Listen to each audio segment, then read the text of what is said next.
మురుకులు చేసుకోబోతున్నాను 1 kg పిండితో ఫ్రెండ్స్. చూసారా ఫ్రెండ్స్, నేను 4 గ్లాసెస్ బియ్యం పిండి తీసి 1/2 గ్లాస్ శనగపిండి వేసుకోవాలి. కారం వేసుకుందాం. 2 టేబుల్ స్పూన్ టీ స్పూన్ పసుపు, 2 టేబుల్ స్పూన్స్ ఉప్పు, అలాగే వాము ఫ్రెండ్స్, కొద్దిగా జీలకర్ర చేసేసుకున్నాం కదా ఫ్రెండ్స్.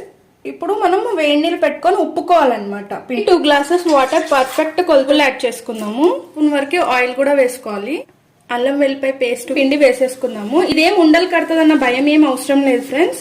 పిండి రూమ్ టెంపరేచర్ కి వచ్చి నాక్స్ రాకుండా ఇలా ఒత్తుకోవాలి ఫ్రెండ్స్. ఇప్పుడు పిండిని స్టఫ్ చేసుకుందాం. పిండి పర్ఫెక్ట్ గా ఉంటే మనకి ఇవన్నీ కరెక్ట్ గా వస్తాయి. ఫ్రై చేసుకుందాం.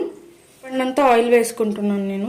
ఆయిల్ హీట్ ఎక్కింది. ఇప్పుడు మనం వేసుకుందాం. వేగిపోయినాయి. ఇట్లా నురుగంతా వెళ్ళిపోయిందని తీసేసుకుందాం ఫ్రెండ్స్. చూడండి, ఇది కూడా చాలా బాగుంటది ఫ్రెండ్స్. మనం బయట నుంచి తెచ్చుకుంటాం.